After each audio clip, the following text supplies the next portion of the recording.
Gênese no Lar. Evangelho das Manhãs para o coração. 24 de março do ano de 2021. Agradecemos, Senhor, pela vida, agradecemos, Senhor, pelo lar, pelos amigos. Obrigado, Senhor, pelas lições, pelo trabalho, pela proposta de renovação. Obrigado, Senhor, pela vida que tem nos auxiliado para o nosso reajustamento interior. Que os bons espíritos estejam conosco em mais um encontro para tocar as nossas almas quanto as nossas necessidades tão importantes. O nosso encontro de hoje tem como tema Tua Casa. Número 287, Gênese no Lar.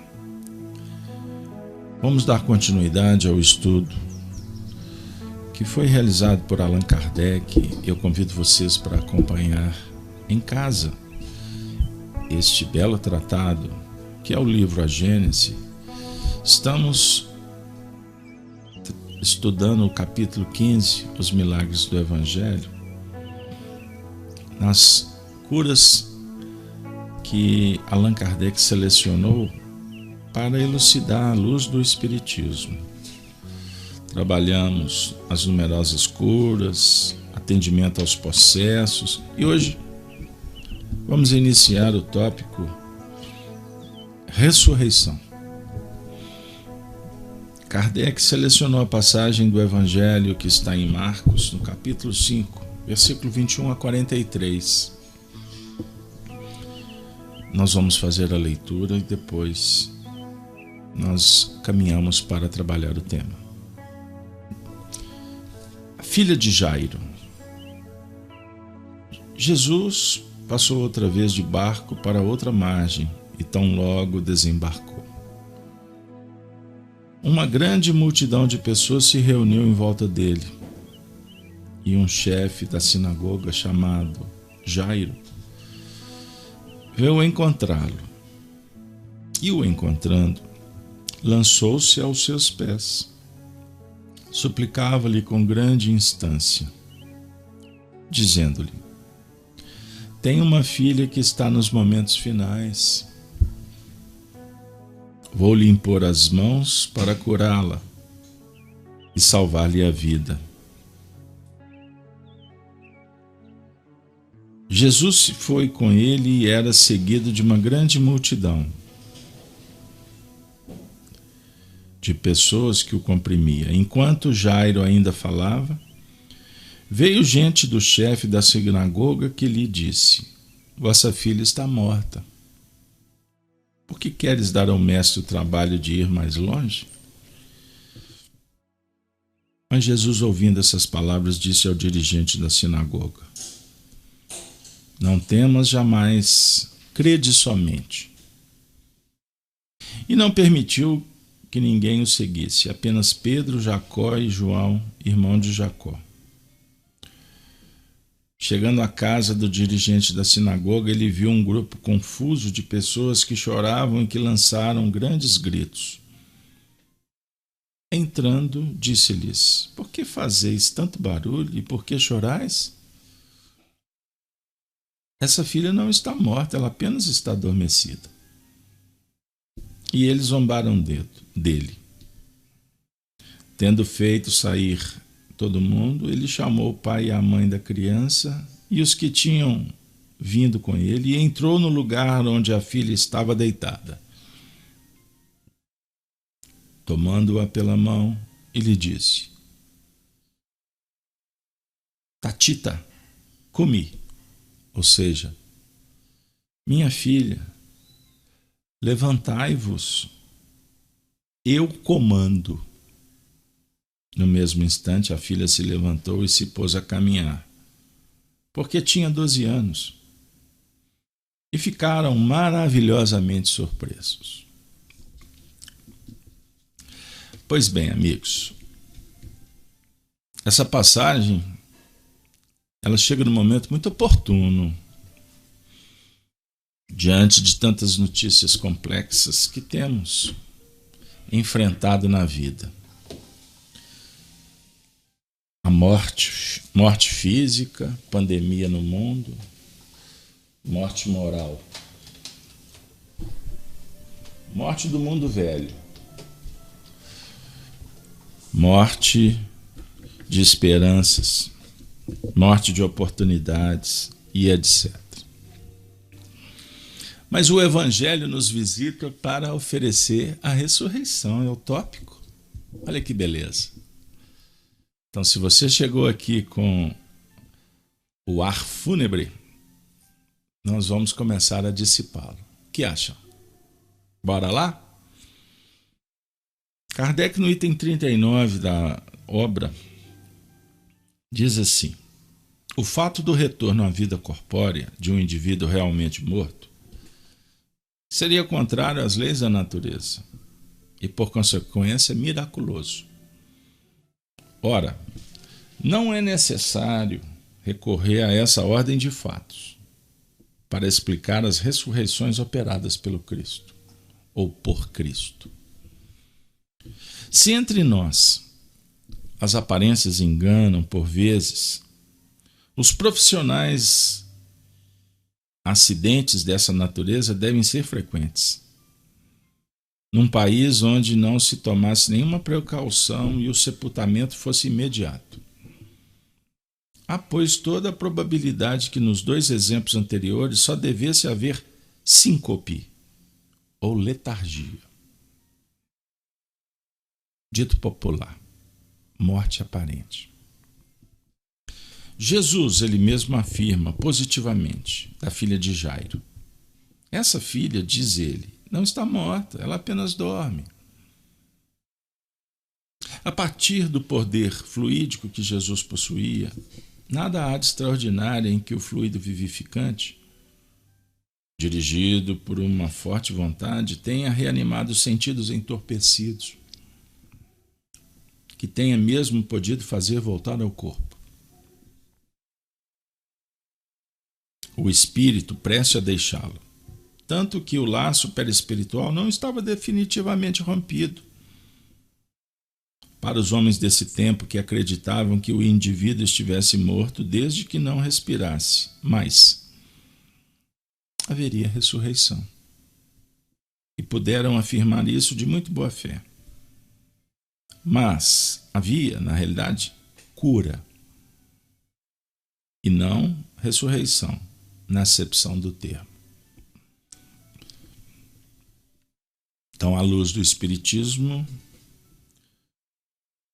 esses prodígios, a atuação de Jesus tida como miraculosa, na verdade, envolvia a sua clara evidência, por isso ele disse, ela não está morta,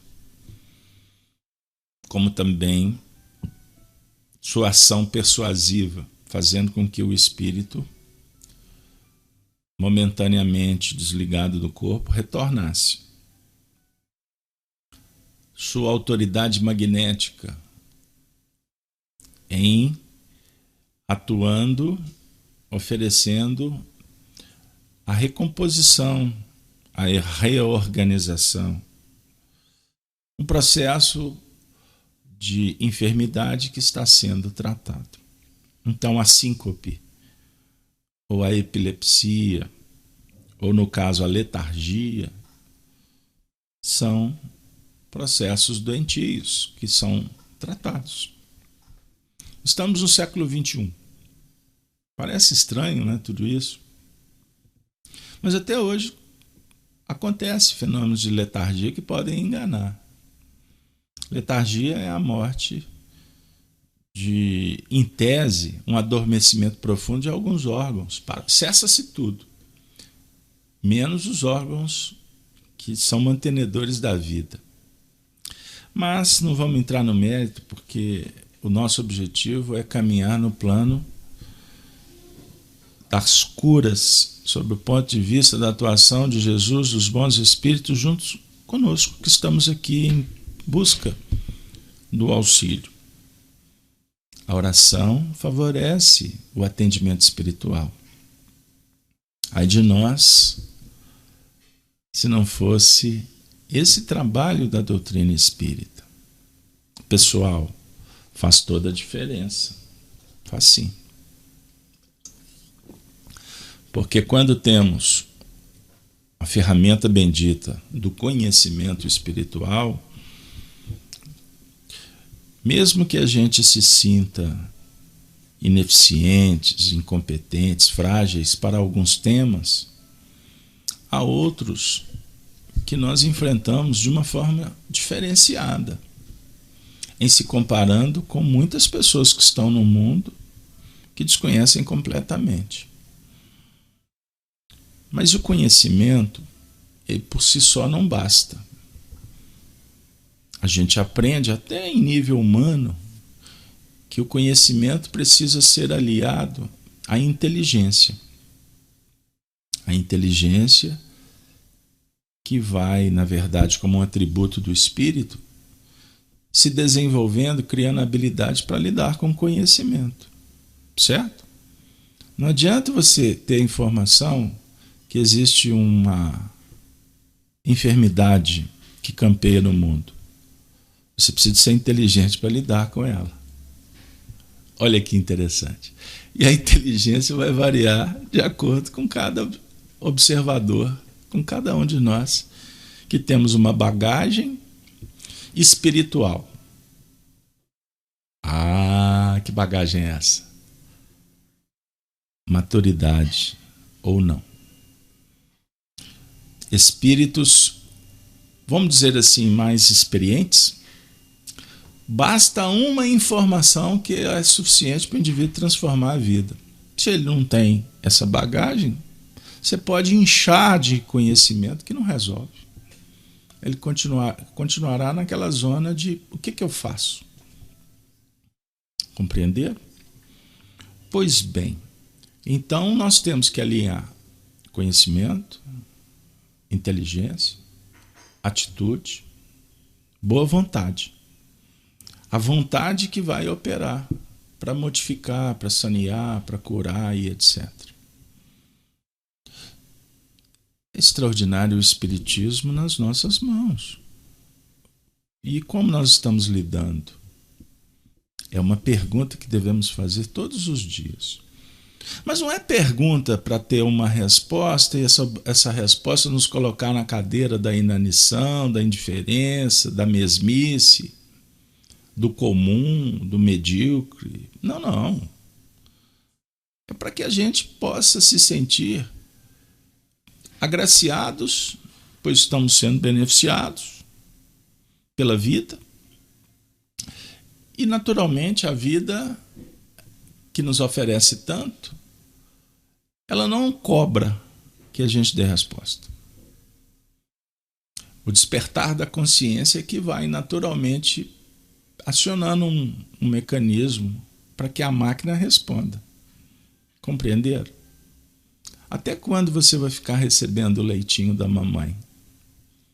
Chega um momento que você vai ter que buscar o leitinho.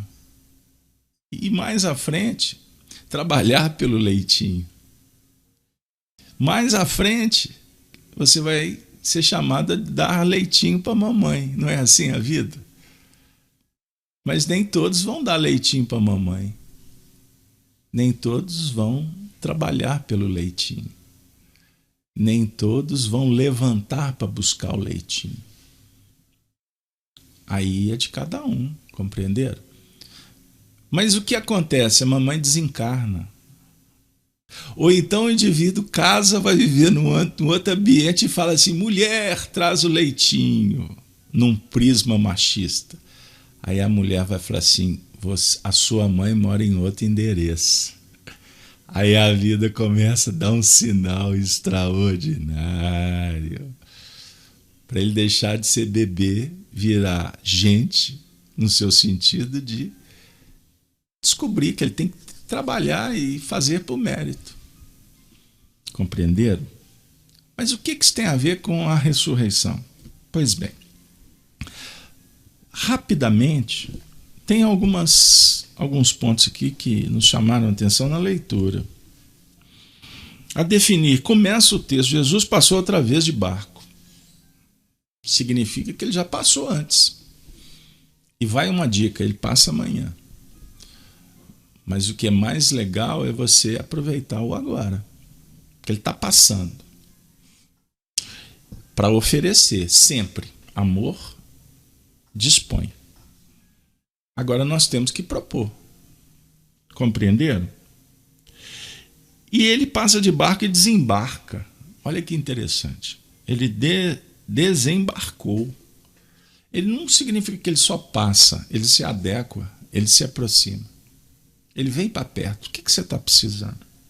Mesmo. Diga para o papai. O papai sabe. Mas ele tem que dar oportunidade para o filho perguntar. Vovô! O vovô já sabe.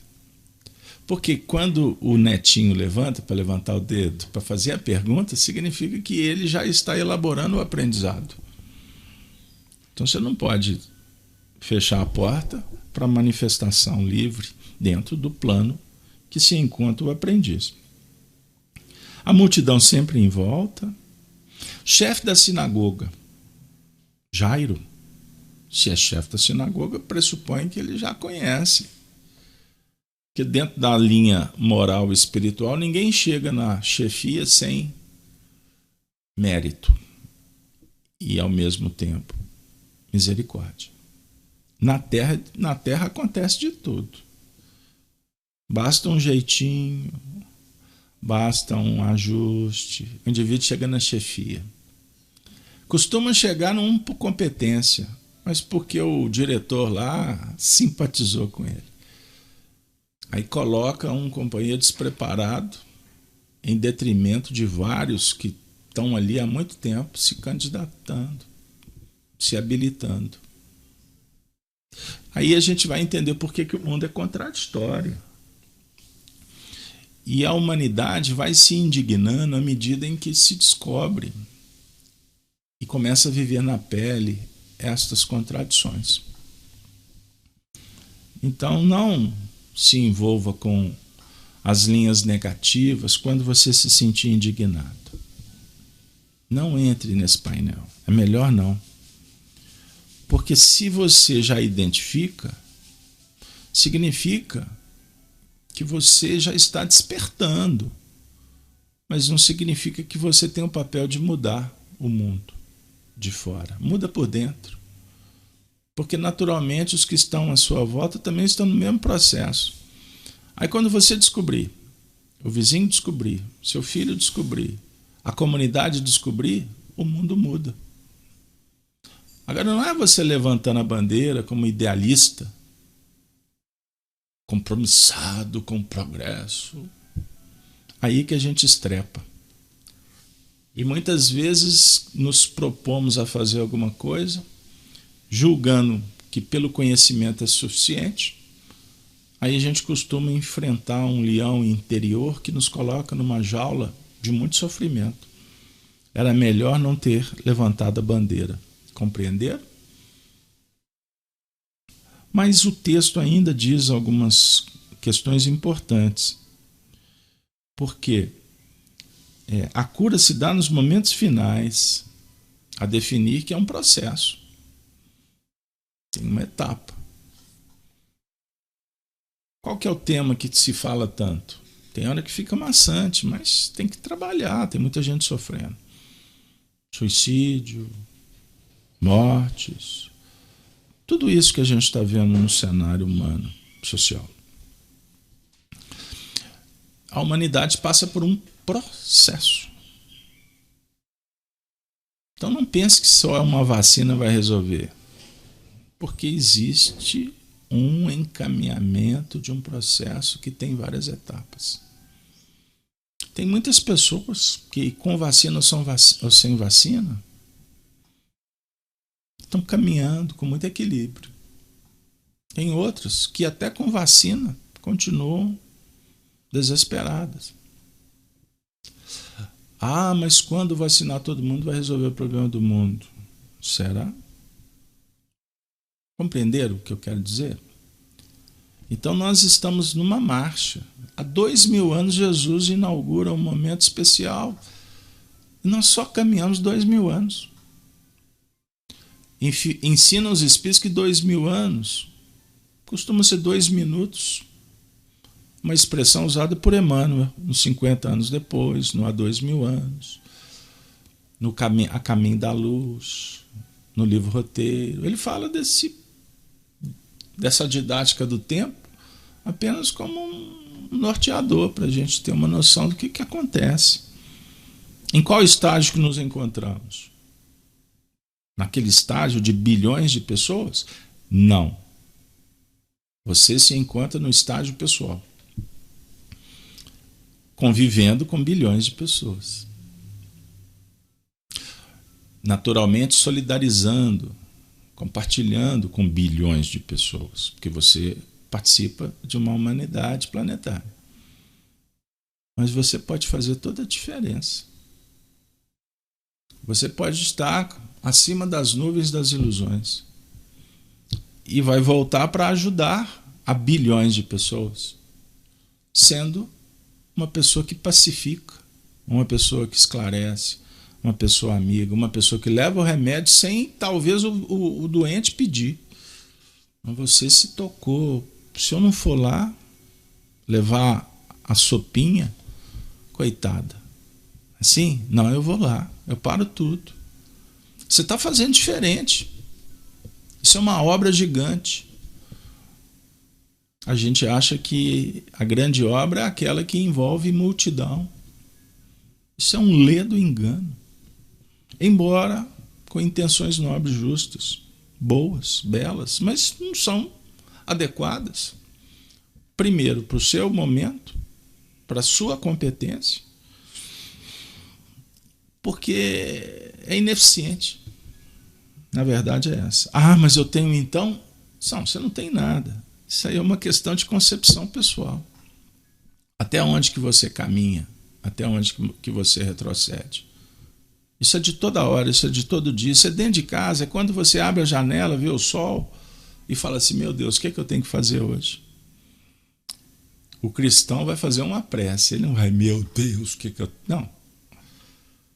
Faz uma prece, se harmoniza, Senhor, o que queres de mim? Ah, eu tenho que ir na padaria, eu tenho que limpar lá o canil, eu tenho que ajudar a esposa, eu tenho que ir para a repartição. Aí você vai alinhando as tarefas. Aí chega o momento de você projetar. O que é prioridade? Eu não posso perder tempo. Eu tenho que ser direto. E aí a gente vai trabalhando na modificação dos painéis e ressurgindo para uma nova etapa. Interessante porque o dirigente do grupo chega num momento em que as pessoas estavam confusas, choravam e lançaram grandes gritos. É o desequilíbrio. Aquelas cenas fúnebres em que a ignorância, a simplicidade no sentido do conhecimento coloca as pessoas num estado de perplexidade. É o que nós nos deparamos dentro de casa, no mundo. E como é que a gente entra e sai? Jesus entra e disse-lhes, por que fazeis tanto barulho e por que chorais? Pessoal, calma. Já aconteceu isso com você? Você, desesperado, alguém põe a mão na sua cabeça e diz, calma. Aí você respira fundo. E daqui a pouco ele diz assim, olha aqui, a solução está aqui. Eu não tinha visto. Mas não vê mesmo, desesperado, blasfemando, gritando, indo para a porta da casa para fazer estardalhaço. Para quê? Aonde que tu vai chegar com isso? A não ser incomodar quem está do lado? Isso é vaidade, tola vaidade. Essa filha não está morta, a vida continua, pessoal. Ela apenas está adormecida. Estamos adormecidos.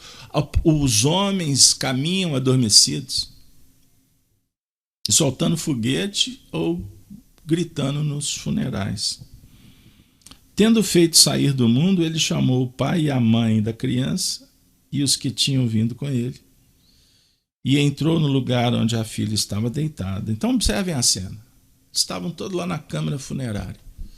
Pessoal, vem cá, vem para fora. Eu entro. Dá aquela ideia de que ele entrou sozinho, né? Porque tem momentos que você tem que mergulhar, não adianta o burburinho. Você tem que ir lá no fundo para refletir. Abra um livro, faz uma prece, busca uma inspiração. Mas você precisa estar isolado. Porque é muito tumulto, é muita informação, é muito ruído. Aí o assunto é direto. Talita cumi. Ou seja, minha filha, levantai-vos, eu comando. Somos nós que temos que dizer para o desejo, para o sentimento, eu comando.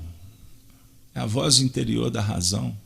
É Adão dizendo para Eva, aqui eu gerencio. O sentimento não pode superar a razão. Os dois têm que caminharem juntos. Entenda o que eu estou dizendo. E citar Adão e Eva, nada a ver de preferências de polaridade ou de gênero. Eu estou falando de conjugação harmônica. No mesmo instante, a filha. A filha é o fruto, é o que está sendo gerado, é a ideia, é o pensamento. Ô filha! Aí a filha levanta. Qual que é a ideia de se levantar? Soerga-te. Sentimento, vem cá. Nós vamos produzir frutos do bem. E o sentimento responde. O filho responde. É um processo educacional nosso conosco mesmo. Levantou-se e pôs a caminhar porque tinha 12 anos. E ficaram maravilhosamente surpresos. Volta ao número 12. Então nós temos 12 horas do dia, 12 horas da noite. O número 12 dos apóstolos, dos signos do zodíaco. O número 12 representa ciclos, etapas, maturação, quando atingimos a plenitude. Nós temos que ter paciência. Emmanuel diz assim, tua mente. E é nesse universo que nós temos que ressurgir. Livro Alma e Coração. Entre os cuidados devidos ao corpo e à alma, recordemos o problema da habitação. Quanto mais instruída a pessoa, mais asseio na moradia. Nem sempre a residência é rica do ponto de vista material. Vê-se aí, contudo, limpeza e ordem, segurança e bom gosto. É imperioso, porém, que o senso de higiene e harmonia não se fixe unicamente no domicílio externo. Necessário que semelhante preocupação nos alcance o pouso íntimo. A mente é a casa do espírito. Como acontece a qualquer vivenda, ela possui muitos compartimentos com serventia para atividades diversas. E às vezes sobrecarregamos as dependências do nosso lar interior com ideias positivamente inadequadas às nossas necessidades reais. Olha que extraordinário. Nós sobrecarregamos a mente com ideias desnecessárias. Ele está falando de supérfluo mental. Cuidado com a chuva de informações. Tem hora que nós precisamos de amigos para falar assim, cuidado, cuidado, cuidado, cuidado. tem momentos que a gente tem que sair à parte, criar um escudo protetor para que o WhatsApp não te derrube, para que o Facebook não te detone, para que as redes insociais não tirem você do foco. Quando preconceitos enquistados, olha aqui, hein? Nos dias atuais isso aqui não cabe. Teorias inúteis, inquietações e tensões, queixas e mágoas se nos instalam por dentro, o que acontece?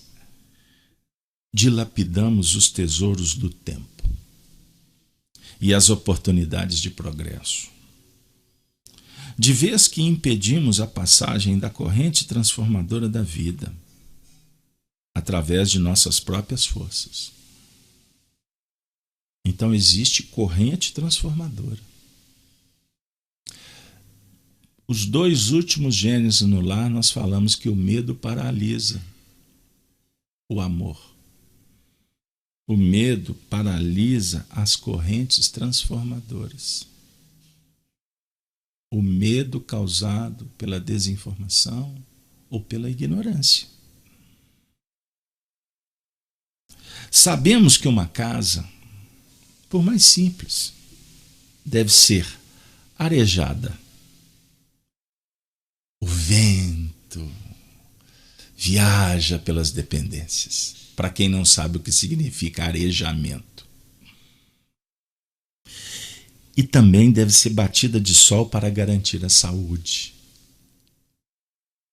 Quando a gente entra num ambiente escuro, sem incidência solar, é bem provável que a gente encontre problemas ácaros, bacilos, vírus, no sentido da sujeira. O sol renova. Você já visitou um paciente psiquiátrico em sua casa? Quantos não estão trancados num quarto, com a cortina fechada? Para não dizer que existem ambientes pintados na cor rubra ou escura. Pense nisso. Nada contra a cor. Mas nós estamos falando que o ambiente exterior reflete o ambiente interior. Compreenderam? Porque todas as cores são benditas. E a beleza é harmonizar os contrastes.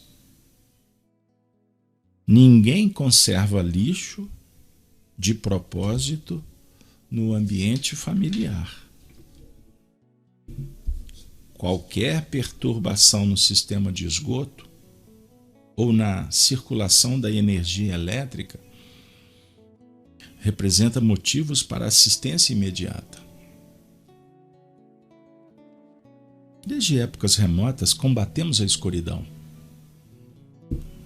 Da tocha à candeia e da candeia à lâmpada moderna. Esmera-se o homem na criação de recursos, com que se defender contra o predomínio das trevas. Amigo, amiga, pondera quanto a isso e não guardes ressentimentos e nem cultives discórdias no campo da própria alma. Trabalha, estuda, faz o bem e esquece o mal, a fim de que te arregimentes contra o nevoeiro da ignorância. Emmanuel encerra com uma mensagem especial para você. Tua mente, tua casa intransferível. Nela te nascem os sonhos e aspirações, emoções e ideias, planos e realizações. Dela partem as tuas manifestações nos caminhos da vida. e de nossas manifestações nos caminhos da vida dependem o nosso cativeiro à sombra ou a nossa libertação para a luz. A opção é toda nossa, que ela seja com Jesus. Luz. Brilhe, brilhe sempre a vossa luz. E essa iluminação tem que ser interior. Não pode perder-se na vaidade de iluminar o mundo. Mendigo de luz interior. Pense nisso. E que juntos possamos sintonizar com as luzes dos vanguardeiros, dos benfeitores, dos timoneiros da evolução, que se aproximam com suas embarcações robustas, imponentes, belas, ricas de tecnologia, sob o ponto de vista moral e espiritual, para nos auxiliar com as nossas embarcações ainda tímidas, pequenas, desprovidas de recursos, mas são embarcações.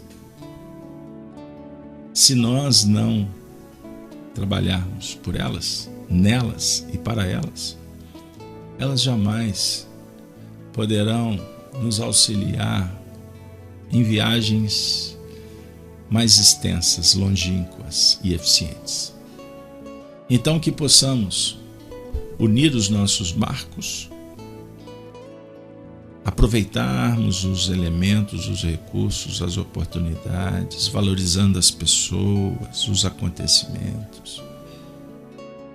Pois assim, a dignidade, a vontade, a fé, a esperança e as virtudes irão, sem que a gente perceba, trazer o alimento